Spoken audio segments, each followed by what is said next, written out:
Bienvenidos, bienvenidas a un programa más de Praxis TV, programa de la Escuela de Filosofía de la Universidad Nacional de Costa Rica. Hoy vamos a hablar sobre un tema bastante interesante que hemos denominado reactivación económica o transformación productiva. Y para ello nos acompañan dos compañeros, compañera de la Escuela de Economía. Leonela Artavia, ¿verdad? Máster en Estudios Latinoamericanos, investigadora en el mundo del trabajo y académica de la Escuela de Economía de la Universidad Nacional, como veníamos diciendo. ¿Cómo está, Leonela? Muy bien, y ustedes, Esteban, un gusto estar aquí. Muchas gracias por la invitación. Es para mí un placer compartir este espacio. Muchas gracias a vos por acompañarnos y haber aceptado la invitación para hablar en este espacio. Y además también nos acompaña otro compañero de hace rato, de épocas de estudiantes también, ¿verdad? Diego Zárate, licenciado en Economía, actualmente haciendo un máster, egresado de la maestría más bien, de Economía de la UNAM en México y académico también de la Escuela de Economía de la UNA. ¿Cómo estás, Diego? Hola Esteban, qué gusto saludarte. Hola Leonela y a todos los que nos acompañan y las que nos acompañan. De verdad es un placer sentarnos a platicar después de tantos años también. Realmente, ¿verdad? Estas experiencias de la universidad hace algunos tiempos siempre nos han sido bastante enriquecedoras y ahora que nos encontramos, ¿verdad? En otras etapas, siempre, ¿verdad? Resulta un agrado muy nutritivo para nuestra intelequia, poder intercambiar criterios, compartir conocimientos, puntos de vista. Entonces, encantado de estar acá. Muchísimas gracias por la invitación y esperemos que sea una sesión bastante agradable y bastante productiva. Muchas gracias, Diego. Sí, siempre agradable poder conversar, poder hablar un poco sobre todas estas cosas, esto a lo que nos ha llevado desde hace rato, el trabajo, el estudio en la universidad y demás. Bueno, Leonela, Diego, muchísimas gracias. Y ustedes tienen un proyecto interesante que están empezando a desarrollar este año en la Escuela de Economía, denominado Trabajo y Crisis, aportes desde una economía política crítica heterodoxa para la vida. Y en un marco de crisis del desempleo con índices de informalidad gigantescos, 44,5% índices de informalidad en el país, índices de desempleo enormes, subempleo, precariedad laboral, un montón de temas de los que vamos a poder conversar hoy. Pero bueno, ¿en qué se concentra el proyecto de ustedes y a qué responde, digamos, las inquietudes que se tienen a la hora de plantear esto? Además de esto que mencionábamos ahorita o que mencionaba yo ahorita. No, que justamente, Esteban, todo eso que usted menciona es el contexto en el que nace Trabajo y Crisis y a lo que desea responder, ¿verdad? Nosotras y nosotros tenemos tres motivaciones principales que justifican la apertura de este proyecto. En primer lugar, está lo relacionado con la tradición de pensamiento, ¿verdad? Heterodoxo de la Escuela de Economía, que también surge, ¿verdad? Con esta visión de incorporar algunas otras áreas que no estaban dándose en su momento en nuestro país, ¿verdad? Y que está en nuestro ADN de graduados, bueno, que Diego y yo lo compartimos, egresados de la Escuela de Economía de la UNA. Entonces, esta tradición, ¿verdad? Y este pensamiento heterodoxo que ha caracterizado a la Escuela de Economía es uno de esos elementos fundantes, ¿verdad? De este proyecto de Trabajo y Crisis. En segundo lugar, vemos el proyecto de investigación como una forma de articulación de pensamiento, ¿verdad? Y de cierta manera como de refrescar y retomar esa línea, ¿verdad? De investigación dentro de la Escuela de Economía. Y justamente un tercer elemento se relaciona con todo esto que usted nos ha explicado, ¿verdad? Que cuando estábamos formulándolo, por supuesto que no imaginábamos la llegada de una crisis por pandemia, ¿verdad? Pero que sí ya estábamos experimentando como país algunas dificultades enormes asociadas con el empleo, con respecto a la informalidad, con respecto al desempleo, con respecto a la precariedad, y en general como que todas estas lecturas sobre esas zonas vulnerables, ¿verdad?, del mundo del trabajo, de los mercados laborales, fue lo que nos orienta y lo que nos impulsa, pues, a formular este proyecto, ¿verdad?, que aunque empezó, recién inicia, ya nos ha dado muchas alegrías y un gran aprendizaje también compartido en el equipo de trabajo. Un poco para complementar estas apreciaciones que nos comenta Leonela, ¿verdad? Justo hay una serie de preocupaciones que se derivan de esta interpretación que de la realidad, ¿verdad? Hacemos desde una serie de conceptos del marco teórico, ¿verdad? O desde ciertos marcos teóricos que precisamente nos permiten descubrir algunos elementos que generalmente permanecen velados, ¿no? Y tienen que ver con esta conflictividad social creciente, con esas desigualdades que además pareciera que no se atienden realmente con la seriedad que exige los acontecimientos. Vemos el deterioro del país en una serie de indicadores muy diversos, educativos, de salud, de infraestructura, de empleo, de pobreza, de ingreso, y sin embargo no parece que se esté generando ese marco de pensamiento crítico necesario para replantearnos la dirección. ¿Verdad? Tenemos 70 años en el país de estarnos proponiendo ser un país desarrollado, ¿verdad?, a nivel constitucional, y parece que algo no estamos haciendo bien, parece que íbamos en una buena dirección y en determinado momento derrapamos y a partir de eso hemos ido en un zigzag que no permite, ¿verdad?, tener claridad sobre el proyecto de nación, de Estado, de sociedad que estamos construyendo. Y entonces, en parte en eso, ¿verdad?, nuestra preocupación ha sido, bueno, como decía Leonela, y también como parte de la Universidad Nacional, retomar, ¿verdad?, continuar, porque realmente no se ha interrumpido, esta visión, ¿no?, de tener un pensamiento económico propio, ¿verdad?, también un poco enfocado con el tema del desarrollo, pero en nuestro caso, con la libertad, ¿verdad?, de hacerlo un poquito más crítico todavía. Y yo creo que eso es algo que tanto a Leonela como a mí, como a otros y otras compañeros que colaboran con nosotros y nosotras, nos resulta motivador, ¿no? Poder tener esa capacidad para hacer cosas más allá de, digamos, lo puramente intelectual.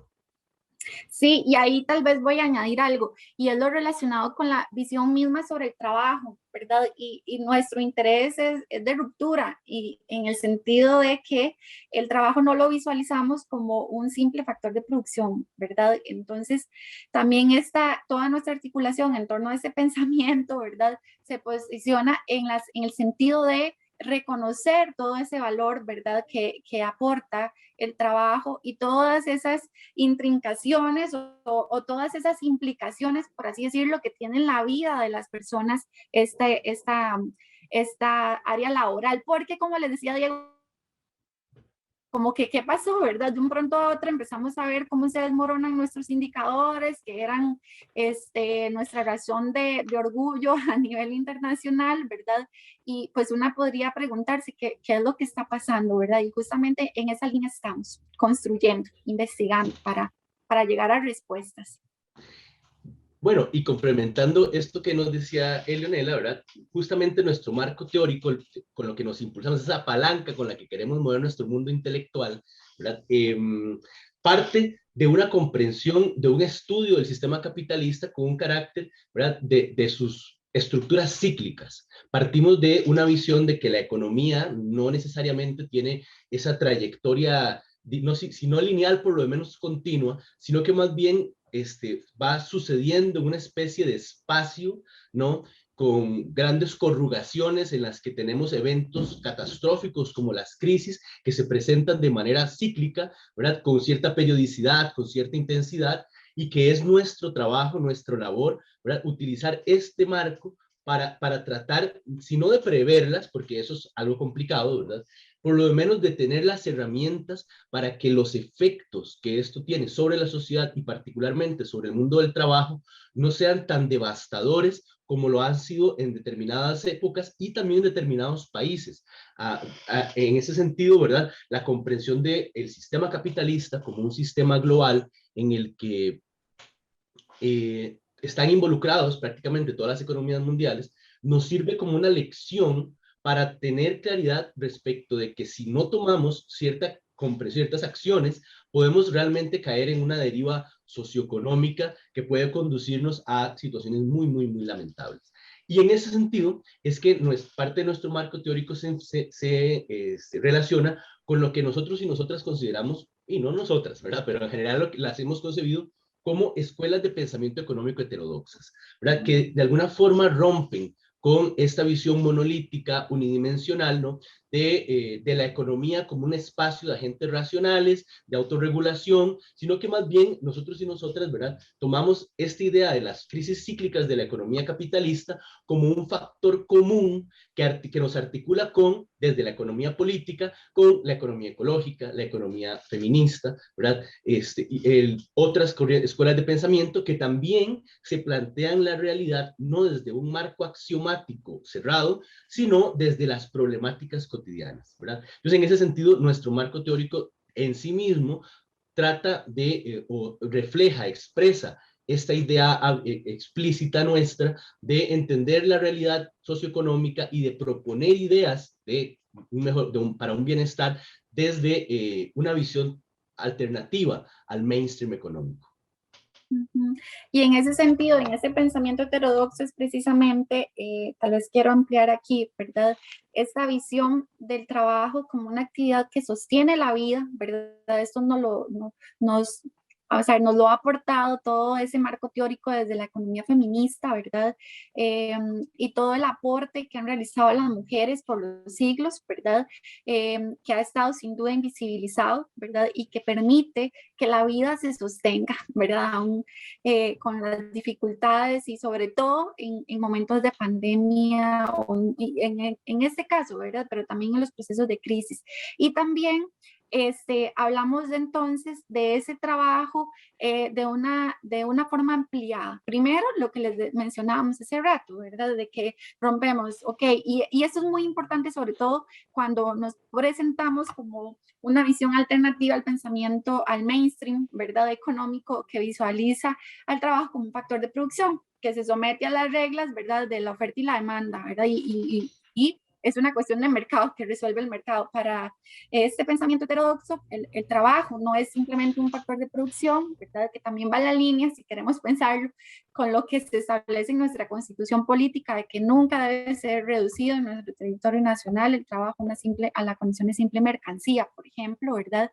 Pero es que además lleva una reinterpretación, porque por lo general pensamos que trabajo es lo relacionado con toda esa esfera pública, y por tanto es que las mujeres quedan excluidas, sobre todo las mujeres que permanecen en casa, ¿verdad? Y como si no estuvieran realizando trabajos fundamentales para el sostenimiento de la vida. Entonces, digamos, mencionar trabajo desde nuestro quehacer, desde nuestra investigación, tiene otras implicaciones y otros alcances, ¿verdad? Conceptuales y también prácticos y concretos, ¿verdad? Y bueno, es parte de nuestro aporte también.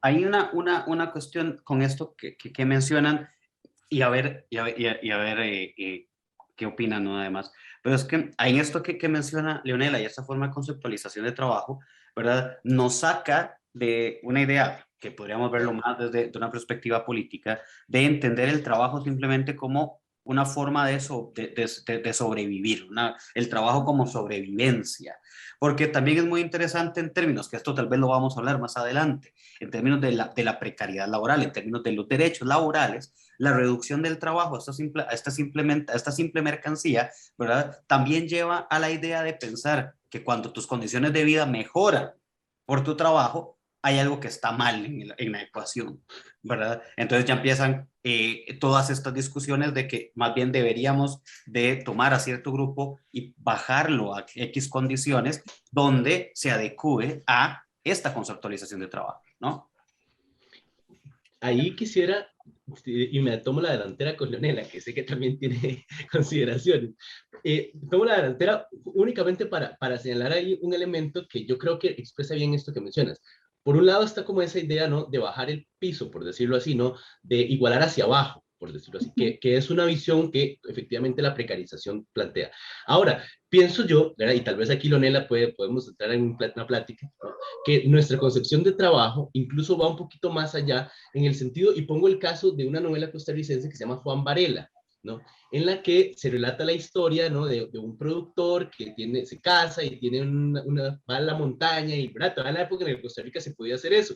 Quita montañas, siembra maíz, siembra frijoles, tiene una esposa, tiene hijos, ¿verdad? Hasta que de pronto su vida comienza, precisamente por el tema de los créditos y la competencia y el mercado y los precios, va perdiendo su tierra, pierde su familia, y digamos, sin hacer un spoiler, ¿verdad? No es el ánimo, pero al final de la novela, ¿verdad? Este Juan Varela muere en un conflicto con la policía en un momento en el que trabaja en una mina y además trafica alcohol.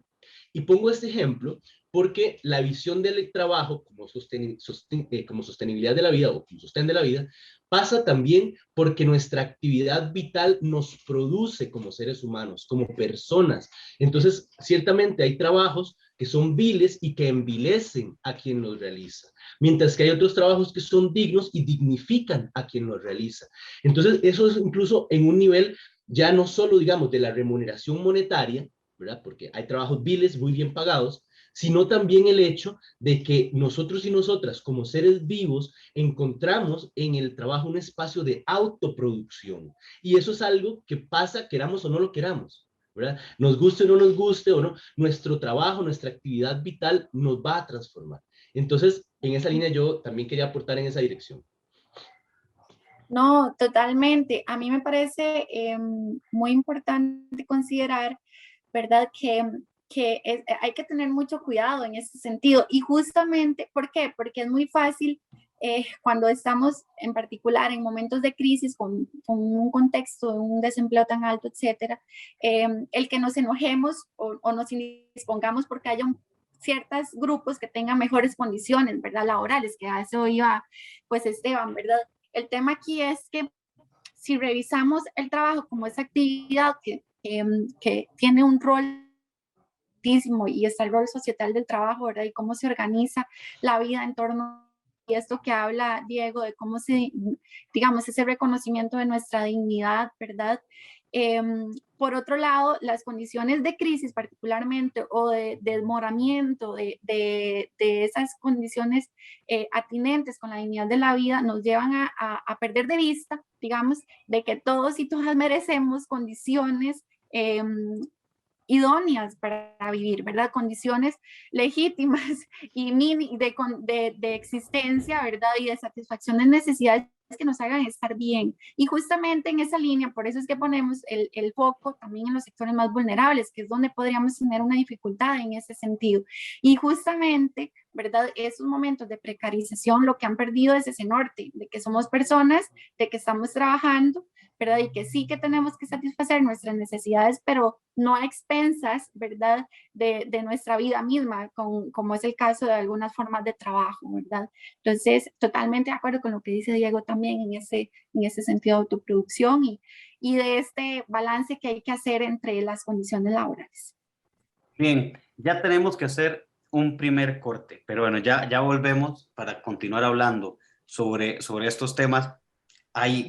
Falta muchísimo de qué hablar. Decíamos ahora antes de empezar a grabar, vamos a ver qué tanto nos alcanza el tiempo, pero porque es un tema bastante interesante. Pero bueno, ya regresamos a Praxis TV.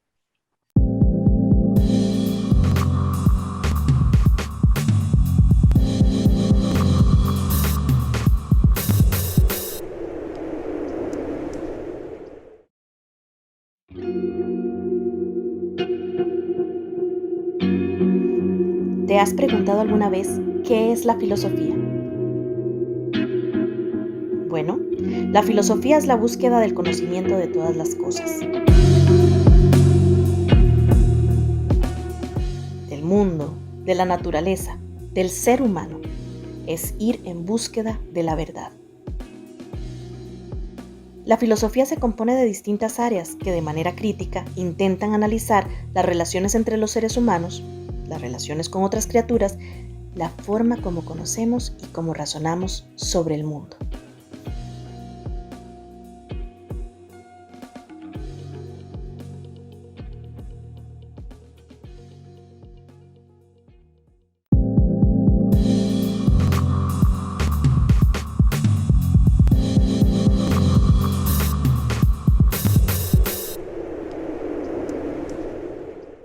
Bienvenidos, bienvenidas de nuevo a Praxis TV, programa de la Escuela de Filosofía de la Universidad Nacional de Costa Rica.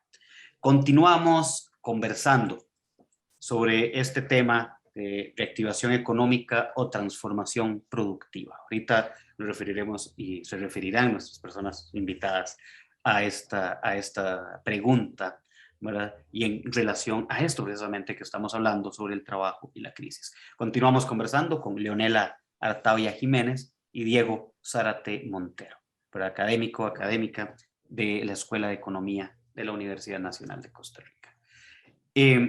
A ver, cerrábamos y se hacía un tipo de referencia a lo que ustedes llaman como este marco teórico heterodoxo que está bajo el cual están trabajando, ¿verdad? Y por ahí hay una serie de conceptos que se nos vuelven muy comunes en la vida, ¿verdad? Desempleo, el mismo trabajo, como discutíamos ahorita, ¿verdad? Precariedad laboral, que están acá y que hay diversas formas de abordarlos y que la forma en que ustedes lo presentan abre, o la forma de entenderlo, abre una gama distinta, ¿verdad? En tanto su conceptualización, en tanto incluso las maneras de abordar el problema. Entonces quizá, Diego, ahí fuera de cámaras también nos mencionabas un par de ideas, ¿verdad? Entonces si continuamos con esta idea y hablamos un poco sobre esa relevancia de abordar esa temática desde una perspectiva distinta. Claro. Bueno, muchas gracias de nuevo, ¿verdad? A todos y todas los que nos están escuchando y nos están viendo. Bueno, justamente desde esta perspectiva que nosotros y nosotras hemos tratado de conjugar para entender los fenómenos económicos y sociales que se nos presentan en el país, es que surge esta idea o este propósito, de cierta manera también de disputar los términos, los conceptos con los que se formulan las políticas públicas para el sector económico, ¿verdad? Y en ese sentido es que esta concepción de la reactivación económica que se encuentra tan en boga, ¿verdad? Que lo escuchamos casi que a diario en boca de políticos y también de lo que llamamos fuera de cámaras los economistas titulares, ¿no? Que aparecen con mucha frecuencia en ciertos espacios, ¿verdad? Y que realmente tienen una serie de propuestas desde esa visión, ¿verdad? De que lo que se requiere actualmente, particularmente en la crisis del COVID, pero ya con las condiciones estructurales que veníamos, es como reactivar la economía, como meterle un choque eléctrico a la economía para que se reactive el empleo, ¿verdad? Pero sin resolver el problema de fondo, que si lo que tenemos es un paro cardíaco, ¿verdad? Deberíamos cambiarle la alimentación y la cantidad de sal, no solo meterle un choque eléctrico cada vez que se descompone. Y en esa línea es que nuestro marco de comprensión de la realidad económica pone en duda esa idea, porque si retomamos la visión que comentábamos en la primera parte del primer bloque sobre el trabajo como un proceso de sostenibilidad de la vida, de producción y autoproducción humana, vamos a tener que entender que en la medida en la que queremos un bienestar para la sociedad, no, tenemos que transformar las condiciones en las que se van realizando nuestras actividades cotidianas. Y si tomamos en consideración de la posición en la que veníamos previo a la pandemia, es decir, y de hecho en ese momento fue cuando formulamos el proyecto, entonces también en eso nuestra perspectiva es prepandémica, pero ajustada muy bien a la pandemia porque tenemos la crisis como centro de reflexión, ¿no? Y es que las crisis económicas ponen en cuestión el orden social. Son un proceso en el que se desarticulan fuerzas y estructuras que dan cohesión económica y social. Y de eso solo podemos salir más fortalecidos o profundamente debilitados. Y nosotros, particularmente, y nosotras desde nuestra perspectiva, consideramos que esta visión de la reactivación es una visión insuficiente, es una visión que no logra poner los acentos en las políticas, en las medidas, en las políticas y en las poblaciones que más lo requieren. Realmente tenemos que retomar esa visión de transformar la economía costarricense, principalmente, lo comentábamos, porque sectores que fueron muy importantes previo a la pandemia se han vuelto ahora mucho menos relevantes por todos estos temas de la movilidad y en este caso muy específico del turismo, ¿verdad? Necesitamos realmente plantearnos las cosas desde otra perspectiva en la que, como decíamos con el tema de poner la vida en el centro, en el que lo que tenemos que conseguir es, como decían los economistas marginalistas del siglo XIX, conseguir la mayor cantidad de felicidad para la mayor cantidad de personas, ¿verdad? Como en esos famosos teoremas del bienestar en economía.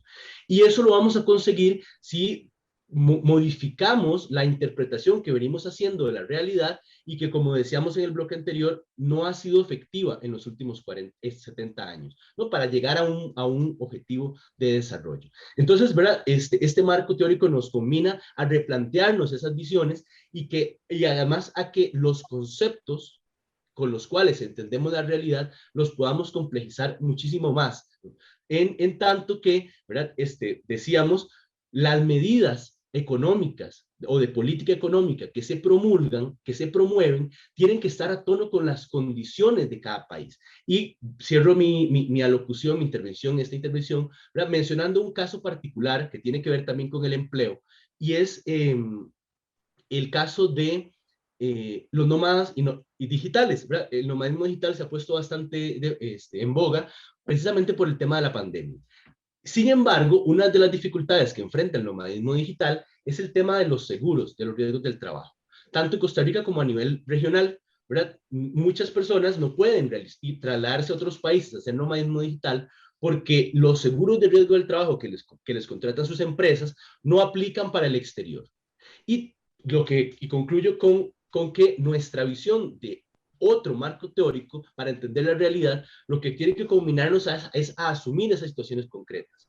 ¿En qué sentido? Bueno, hoy, más que estarse discutiendo que reducir las cargas sociales, que aumentar la jornada laboral, que son medidas que realmente son del siglo XIX, tendríamos que estar hablando en una articulación interinstitucional para promover que haya una movilidad laboral para los sectores que sí lo puedan hacer, de tal forma que se puedan generar mejores condiciones laborales y que respondan a las características de la pandemia. Y sin embargo, lo que nosotros y nosotras identificamos es que los hacedores y las hacedoras de política no están ni siquiera con ese lenguaje, ¿verdad? Siguen en una especie de ciclo autorreferencial de ciertas medidas económicas. Y, ¿verdad? Consideramos que un marco teórico diferente, heterodoxo, podría romper ese cerco y realmente ofrecer alternativas para que nuestra economía, sin dejar de ser capitalista, ¿verdad?, ofrezca el mayor bienestar posible a la mayor cantidad de personas. Sí, en ese sentido, a mí me parece muy importante que pensemos, ¿verdad? Y lo hablábamos con nuestros estudiantes, de acuerdo con, o más bien, según la respuesta con la que nos conformemos para las preguntas que nos estamos trazando, así van a ser las soluciones a las que lleguemos. Y esto aplica muchísimo para nuestro quehacer, digamos, como economistas, pensando en este contexto de crisis económica y necesidad de esta denominada reactivación. Entonces, ¿a qué voy con esto? Si decimos que los problemas del mundo del trabajo de Costa Rica se reducen al desempleo, ¿verdad? Bueno, entonces podremos pensar así, claro, reactivemos por aquí, o si el problema de reactivación es simple, o si el problema económico de Costa Rica es un tema de reactivación, pues entonces vamos a dar respuestas muy limitadas, ¿verdad? Que eso es lo que viene explicando Diego. Van a ser respuestas insuficientes, ¿verdad? Porque en el fondo hay un tema mayor. Y aquí voy a dar un ejemplo. Y no es un ejemplo con ánimos de superioridad nacional ni nada, no.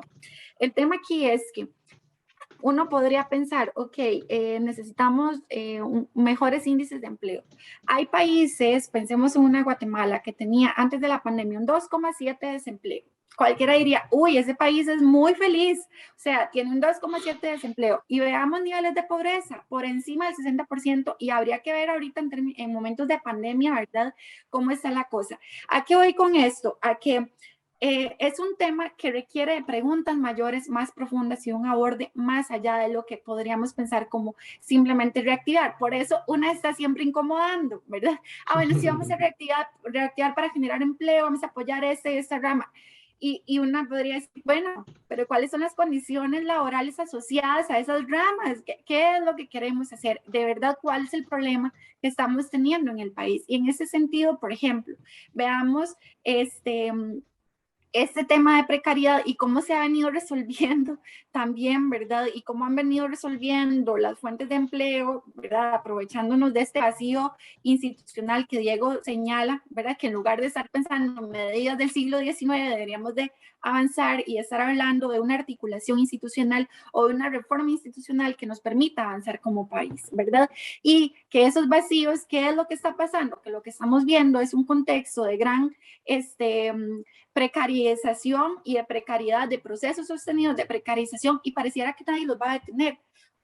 Tenemos, bueno, cuando uno revisa 5 años de que ingresan algunas plataformas digitales al país, todavía no se dice nada al respecto, ¿verdad? Entonces, ¿cómo es posible que en 5 años no existe la capacidad institucional para responder? ¿De verdad no existe o nos falta voluntad, verdad? Entonces, son esas preguntas que son un poco incómodas, las que hay que poner sobre la mesa, ¿verdad? Para ir más allá en esta discusión y ver si de verdad el tema aquí es de reactivación, o como se ha titulado también este programa, el tema de la transformación productiva, ¿verdad? Y bueno, eso es un tema al cual deberíamos abocarnos. ¿Cuál es la transformación productiva que necesita el país para lograr un mejoramiento en las condiciones de vida? Y como lo ha denunciado Diego, para que la mayor cantidad esté mejor, ¿verdad? Porque bueno, ya se habla que somos el país más feliz del mundo, ¿verdad? Entonces pareciera que hay mucha gente feliz, pero para que esa gente que no está tan bien, tan feliz, esté mejor, ¿verdad? Y justamente ahí está nuestro foco, porque a veces podrían pensar, ay, pero ¿por qué no nos fijamos en los ejemplos de éxito y en la gente que está muy bien? Sí, claro, todo bien, pero es que los que necesitamos apoyar y ver qué alternativas proponemos es en esas áreas vulnerables, ¿verdad? Y esas ramas precarizadas, y poner el ojo ahí para proponer. Y en ese sentido, el denunciar que la reactivación económica es insuficiente y proponer esas otras formas de verlo y esas otras preguntas es muy importante. Y bueno, me parece a mí que también es el rol, ¿verdad?, de una escuela de economía dentro de la universidad necesaria, ¿verdad? Que eso nos enorgullece a nivel nacional y nos compromete a nosotros y nosotras que trabajamos ahí. Bien, ya se nos está yendo el tiempo del segundo bloque, ¿verdad? Que esto es rapidísimo, ¿verdad? Pero, bueno, hay varios elementos que ustedes plantean que podemos abordar ya hacia este tercer bloque, ¿verdad? Porque, bueno, nos encontramos en el marco de una campaña electoral donde, por ejemplo, por ahí y hay propuestas, la hemos encontrado en algunos planes de gobierno, por ejemplo, algunas dicen aumentemos el salario mínimo, otras por ahí más bien buscan otras formas, ¿verdad?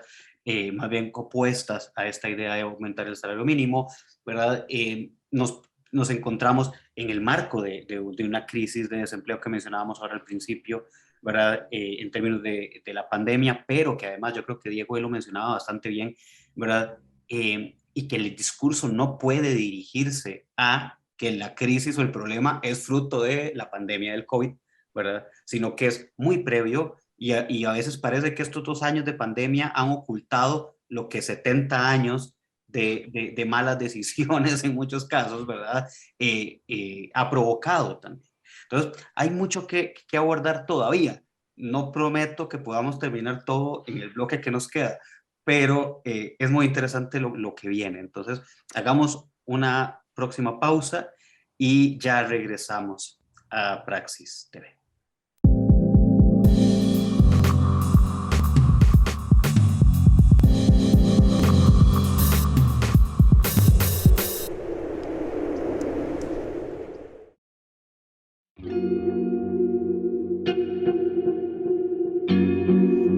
¿Te has preguntado alguna vez qué es la filosofía? Bueno, la filosofía es la búsqueda del conocimiento de todas las cosas. Del mundo, de la naturaleza, del ser humano. Es ir en búsqueda de la verdad. La filosofía se compone de distintas áreas que de manera crítica intentan analizar las relaciones entre los seres humanos, las relaciones con otras criaturas, la forma como conocemos y cómo razonamos sobre el mundo. La ética es la disciplina filosófica que estudia el bien y el mal, sus relaciones con la moral y el comportamiento humano en sociedad. Es por esto, en favor de la convivencia, donde la suma de las acciones forja la conducta humana y nuestras costumbres, que debemos actuar con responsabilidad, justicia y prudencia. Esto considerando que nuestras acciones tienen consecuencias incluso sobre nuestro entorno y nuestro porvenir.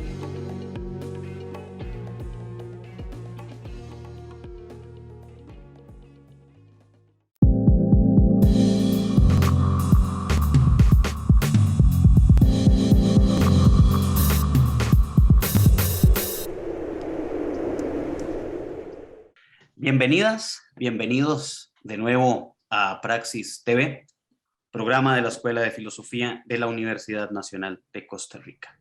Continuamos conversando con Leonela Artavia Jiménez y Diego Zárate Montero sobre su proyecto que desarrollan en la Escuela de Economía, Trabajo y Crisis, aportes desde una economía política crítica heterodoxa para la vida, y en relación con esta pregunta que hemos planteado para iniciar el programa, reactivación económica o transformación productiva, que por ahí se ha ido mencionando.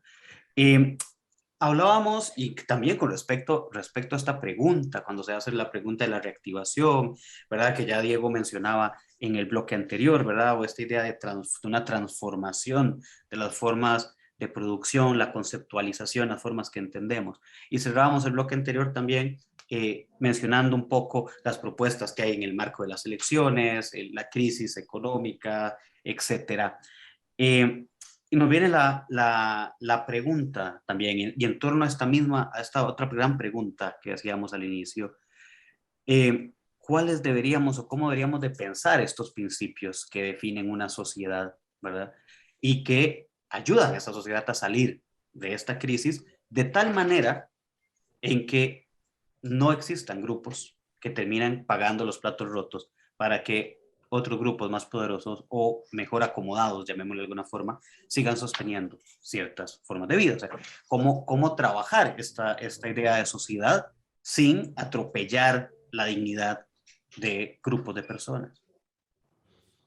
Bueno, aquí, ahí tenemos, yo voy a hacer siempre énfasis un poco como en estos elementos teóricos que nos permiten ver la realidad de otra manera, ¿no? Tengo un amigo sociólogo que siempre me decía que la sociología era como unas lentes que te permiten ver cosas que sin esos lentes no puedes ver. Yo pienso que en general teoría funciona un poco así, ¿no? Entonces, al respecto de esta pregunta, retomo lo que mencionaba Leonela en el bloque pasado sobre el tema de las preguntas que nos podemos formular y cómo las teorías a partir de las cuales partimos para entender la realidad podrían servirnos para pensar y proponer soluciones en ese sentido. ¿En cuál sentido? Bueno, nos gusta muchísimo esta interpretación que hace Hinke Lambert, ¿no? De los sacrificios humanos del mercado. Porque esto que dices de cómo hacemos para una sociedad que salga de la crisis sin atropellar la dignidad, ¿verdad? Es de cierta manera cómo hacemos para eliminar o para minimizar el tema de los sacrificios humanos que todos los días realizamos. Todos los días mueren personas de hambre, todos los días mueren personas por guerras, ¿verdad? Y esto está sucediendo justamente de cierta manera, en un sentido muy global, para que nosotros y nosotras también tengamos ciertas comodidades.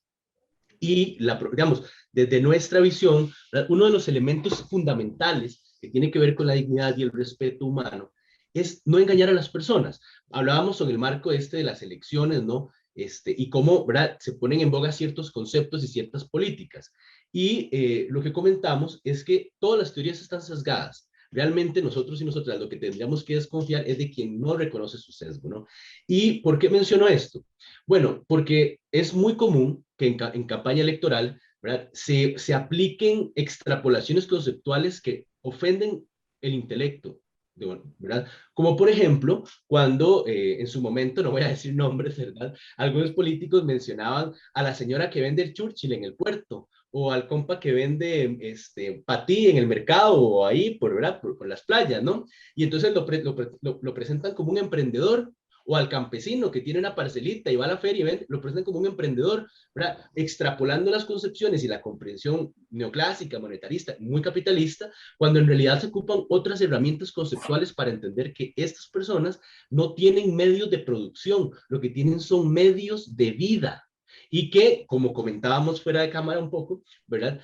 Están involucrados también en procesos psicológicos que van más allá de que se entiendan a sí mismos y a sí mismas como de las teorías económicas, digamos, más convencionales. Entonces, un elemento ahí es no engañar a las personas, no pretender que sean lo que no son. Y esto, ¿verdad? De alguna forma nos permite tener luces sobre los conflictos que se tienen en Costa Rica y que, ¿verdad? En la línea de una transformación productiva debería servir para formularnos preguntas, como por ejemplo, ¿qué tipo de inversión queremos atraer, extranjera queremos atraer? ¿Qué tipo de empleo queremos generar? Y esto nos lleva a un problema muy discutido actualmente en la economía, y también sé que en la campaña electoral va a aparecer, que es todos esos conflictos del desequilibrio entre lo que se ofrece y lo que se demanda en el mercado de empleo. Porque tenemos en Costa Rica un problema de no finalización de los estudios secundarios y una atracción de inversión extranjera en varios sectores, algunos que generan empleos en la exportación de servicios de alto valor agregado, pero que requieren de una oferta de trabajo de personas altamente cualificadas. Y en la medida que el sistema educativo no esté funcionando, no vamos a poder alinear esa oferta y esa demanda. Pero por otro lado, se atraen inversiones extranjeras para personas con pocas cualificaciones, pero a un altísimo costo ecológico, ¿verdad? La destrucción de manglares, de humedales, de bosque, ¿verdad? De bosque primario, con tal de sembrar piña, sembrar yuca, para exportar y dar empleo también a esas personas. Entonces, ¿verdad? Ahí tenemos entonces que concebir, entender que reactivar la economía podría ser, como dice algún candidato, y me omito los nombres, ¿no? Volver a poner minas y exportar minas, y seguramente el PIB va a crecer un poquitito. Pero vamos a seguir en el mismo problema que hemos estado teniendo en los últimos, por lo menos 20 años, de que crece el PIB, pero no crece el empleo. Hay un desenganche muy importante. Y esto lo podríamos conceptualizar, por ejemplo, si quisiéramos ponernos más radicales, ¿verdad? Desde esta visión, ¿no? De que hay una composición orgánica de capital creciente que hace que para generar un nuevo empleo se requiera cada vez más inversión en capital. Y ese fenómeno se nos ha venido presentando y es parte de lo que explica que tengamos una crisis del empleo que ya era previa a la pandemia y que ahora se ha vuelto inmanejable casi. Y finalmente, antes de ceder la palabra, también considero que en esta línea de esta pregunta que nos formula sobre cómo salir de la crisis sin atropellar la dignidad, también tenemos que romper algunos mitos que van un poquito más allá de lo económico, que también son con lo político, y es dejar de responsabilizar a las víctimas de su sufrimiento, ¿verdad? Eso es algo que nosotros y nosotras encontramos muchísimo en términos de que, bueno, el pobre es pobre porque no trabaja o no quiere trabajar o porque duerme mucho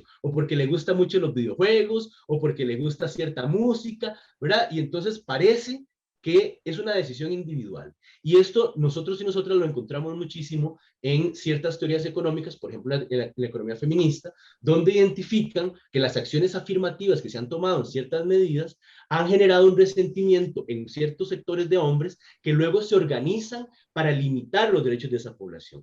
En el mercado del empleo, por ejemplo, lo encontramos en esa normalización a la baja que se viene dando y que se busca desde ciertos sectores que no están interesados necesariamente en que la salida a la crisis sea lo más digna posible para la mayor cantidad de personas, sino únicamente que esa salida de la crisis les asegure que sus cuentas bancarias estén cada vez más llenas. Y entonces, ¿verdad? Lo que terminan buscando es justamente decir, no, bueno, es que el problema es que los empleados públicos tal cosa. Y hay una desviación de la atención que también se promueve desde su marco teórico y que, bueno, desde nuestra perspectiva pensamos que tenemos que romper con eso, sabemos que genera resistencias, ¿verdad?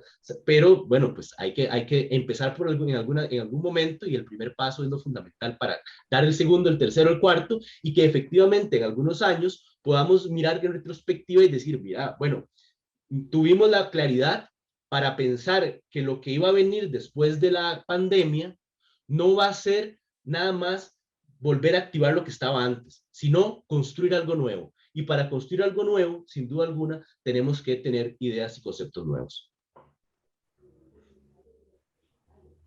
Sí, claro, a mí me parece fundamental junto con esto, ¿verdad? Que Diego nos menciona, el conocimiento, ¿verdad? Primero, ¿cómo hacemos para no atropellar a esas poblaciones? Bueno, primero hay que conocerlas, ¿verdad? La verdad, yo me quedo fría y es algo que hemos compartido en equipo, ¿verdad? Cuando vemos algunas soluciones que se están proponiendo, que, por ejemplo, la informalidad, hablar de una disminución del salario mínimo, ¿verdad?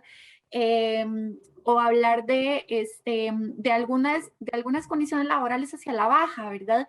Y entonces y se proponen como respuestas, ¿verdad? Y entonces ahí el tema es cuál es el conocimiento que hay de las poblaciones. Y yo creo que además, dada la sociedad de conocimiento en la que vivimos y y este momento histórico en el que estamos, no podemos seguir construyendo y no podemos construir algo distinto con las mismas herramientas o con análisis tan parciales, ¿verdad? Es una realidad que tenemos un problema de desempleo fuerte en el país, ¿verdad?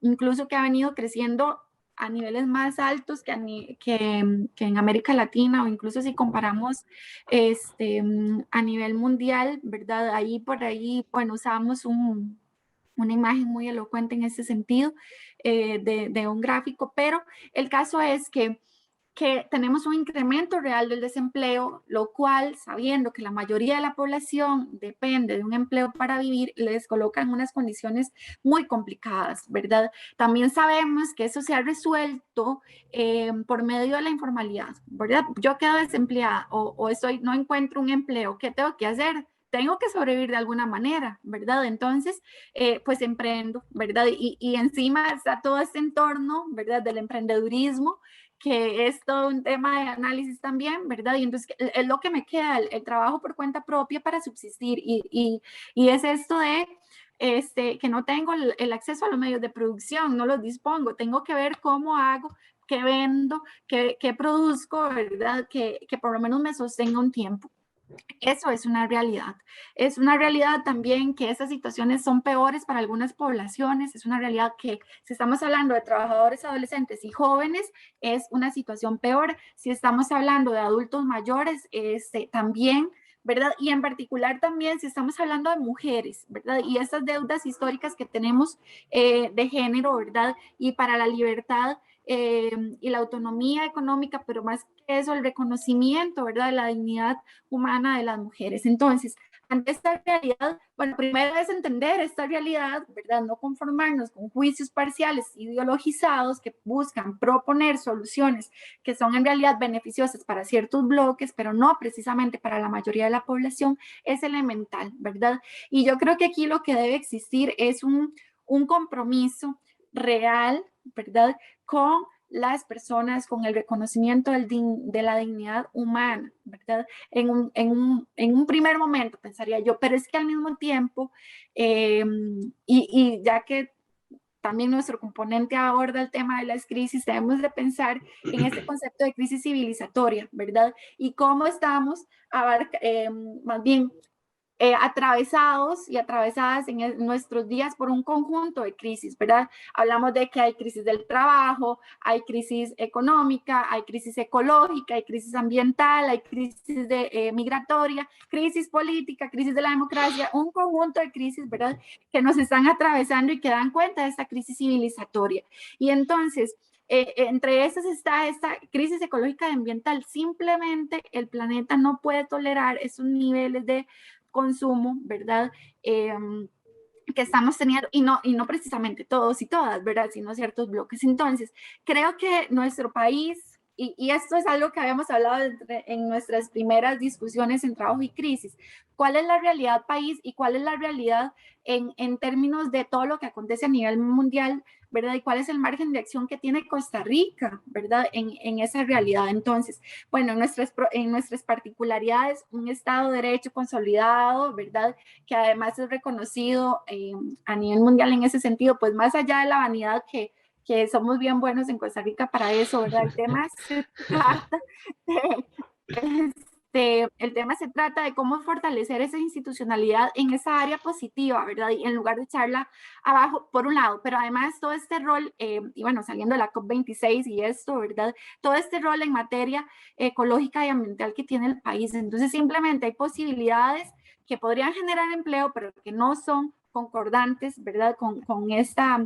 con este compromiso país y con lo que además nos puede identificar a muchos y muchas costarricenses, ¿verdad?, en torno al ambiente. Y entonces, ¿qué es esto? Hay discusiones en torno al desarrollo a escala humana, al desarrollo humano armónico, etcétera, que lo que ponen en el centro es a las personas, ¿verdad? Pero no solo a las personas en esa visión de dominación de todo nuestro entorno, sino en armonía con esa naturaleza que nos da vida, que nos sostiene y de la cual somos parte, ¿verdad? Si no hacemos un balance entre todas estas dimensiones, pues bueno, seguiremos avanzando en algunos indicadores, pero dejando grandes deudas en otros. Y en particular, me parece a mí que para todo esto, ¿verdad?, es necesaria una reforma también educativa que nos conduzca a la emancipación, ¿verdad?, de las personas. No solamente una educación concebida para el trabajo, ¿verdad? Eso, bueno, usted no tiene secundaria, no puede trabajar, sino una educación liberadora de verdad que nos haga ser conscientes del respeto a la vida, del respeto a los derechos y a la dignidad humana, ¿verdad? Para también ir humanizando, ¿verdad?, estas estructuras que, bueno, esa es nuestra visión y de cierta manera también lo que yo me pregunto mucho, ¿verdad? ¿Cómo podemos humanizar estas estructuras que pareciera que son tan inflexibles? Yo lo Bien, dejaría por ahí.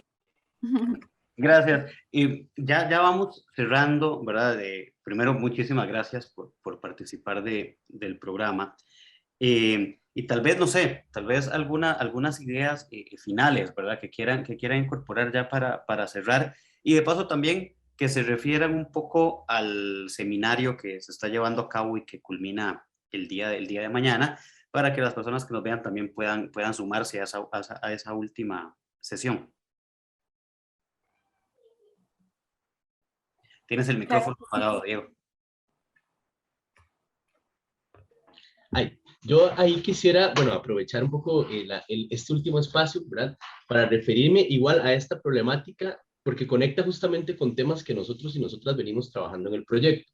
Actualmente, hoy se realizó una actividad de un seminario internacional que estamos llevando a cabo. Empezamos ayer miércoles y va a culminar mañana, ¿no? Y es una cordial invitación por lo siguiente. A raíz de esta pregunta que nos hacía Esteban, ¿no?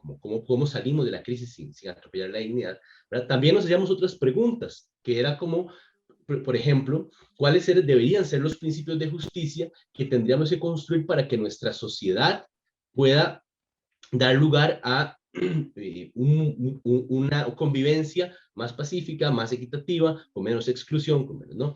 Y la respuesta a esto, para empezar, no debería ser individual, no deberíamos ser 3, 4, 5, un petit comité, como llamaban en ciertos momentos, quienes propongan, ¿verdad?, cuál deberían ser los principios de justicia. Seguramente tenemos que empezar en procesos democráticos más participativos. Pero, ciertamente, las reflexiones informadas y de algunos grupos y colectivos que se vienen preguntando estas cosas pueden ayudarnos a proponernos, a concebir alternativas a esto. Y en ese sentido es que la actividad de mañana, que es sobre la historia del valor, la crisis de los cuidados y la economía feminista, puede servirnos para ir debatiendo precisamente sobre esos principios de justicia, en los cuales, ¿verdad?, tenemos que recordar cómo la economía siempre está implicada con la ética, incluso en el pensamiento neoclásico, ¿verdad?, más marginalista, ¿verdad?, lo que estudia es el comportamiento de los agentes económicos, y el estudio del comportamiento es la ética, ¿no? Entonces, incluso esa teoría axiomática tiene la ética en sí. Entonces, en estas reflexiones, me parece a mí, particularmente desde la economía feminista, se vienen planteando ideas sobre nociones de valor alternativos a la noción de mercado, ¿ok? Y entonces, bueno, pueden acercarse a participar en esta actividad que va a estar a partir de las 4 de la tarde, menos 6 GTM, hora de Costa Rica, en el Facebook Live de la Escuela de Economía de la Universidad Nacional y de la página también de Facebook de Trabajo y Crisis. Ahí también van a encontrar el enlace de Zoom para que puedan conectarse, o sea, en modalidad webinar, y para que pues también puedan acompañarnos y tal vez responder a esa pregunta que ya nos queda muy grande para el tiempo que nos falta, ¿no? Pero que es sin duda alguna una gran reflexión, ¿no?, sobre precisamente dónde poner la justicia, ¿verdad? Y como también algunos dicen, la libertad, ¿no? Como esas dos fuerzas. Sí, nada más quisiera aprovechar el espacio para invitarles las transmisiones para el que se llevó a cabo hoy y el que se llevó a cabo ayer quedan grabadas, ¿verdad? Entonces pueden acceder a ellas, incluso nos interesa mucho este espacio de intercambio, ¿verdad? Y en el primer conversatorio se abordó el carácter científico de las teorías del valor, y en el segundo hablamos de la expresión monetaria del tiempo de trabajo. Entonces, invitarles a que si les interesan esos temas, pues que busquen, ya Diego les explicó dónde, y que nos hagan llegar también sus comentarios. Muchas gracias. Bueno, muchas gracias, Diego, muchas gracias, María Leonela. Y de paso también en este cierre de invitaciones, cierre de ciclo, pero cierre lleno de actividades también, en la Escuela de Filosofía también les invitamos a participar en el primer Congreso Internacional Mente y Filosofía, que inició hoy, ¿verdad? Continúa viernes y sábado a partir de las 8 de la mañana. Pueden buscar más información en el Facebook de la Escuela de Filosofía de la Universidad Nacional, y ahí también encontrar los enlaces de Zoom para que se puedan sumar a este webinar. Es un congreso con traducción simultánea, inglés-español, español-inglés también, por aquello de que les interese estos temas. De nuevo, muchísimas gracias, Diego, Leonela. Un tema que, bueno, no nos dio tiempo, ya mencionábamos fuera de cámaras, que ahí el próximo año estaremos conversando más sobre proyectos en los que coincidimos en temas de los que conversamos, desde economía política, comunicación, teoría de la justicia, principios de justicia, etc. Hay mucho que trabajar y muchísimo que se puede aportar desde nuestra universidad, desde nuestras unidades académicas a este problema que vivimos como país. Para terminar, nos vamos con este videoclip de unas compañeras que nos comparten esto desde Panamá, Guerreras en el MIC, y esta canción que se llama El arte es mi trabajo. Hasta la próxima. Chao. Hasta luego. Gracias. Muchas gracias. Hasta luego. 2021 de la calle al estudio. Este es nuestro llamado de conciencia para el necio que critica la esencia. Dejamos de ser musas para ser la referencia del rap femenino activo y en potencia. Expandimos las fronteras, venimos del poder, nos escucharán afuera. Artistas de la calle representan la bandera, somos las voces de la nación entera. Querían ocultarnos, pero no pueden callarnos. A paso lento y firme andamos, del sistema nos apropiamos. Que si quieren callarnos, nos escapamos de sus manos. Como la arena entre dedos, el arte es nuestro terreno. El marco, nuestras líneas, patrimonio es declarado. Del pasado fue una intriga y del presente un acertado. Contemplarás las obras de leyendas respirando. Somos trazo fuerte y firme como el de Cansuet pintando. Con el arte hacen protesta, en el arte hay despertar. Motherfuckers si nos callan al cantar. Aquí me quedo hasta que mi carne se esté por desgastar. Estas líneas son de étnica, estilo y hasta. El arte es mi trabajo, amor. Nadie sabe la pasión y sazón que traemos en esta canción. Damos pa' vivir por el arte, aunque pa' comer ya no alcance. Querían ocultarnos, pero no pueden callarnos. A paso lento y firme andamos, del sistema nos apropiamos. Porque si quieren callarnos, nos escapamos de sus manos. Como la arena entre dedos, el arte es nuestro terreno. Es nuestro terreno pero compartido. Hacemos música entre tanto ruido, sacando inspiración de lo vivido. Al pan, pan y al vino, vino. Clarito como el agua, ya tú lo entendiste. El arte es puro, único en lucirse. Una manera de expresar lo que siento. La bella arte es mi marca.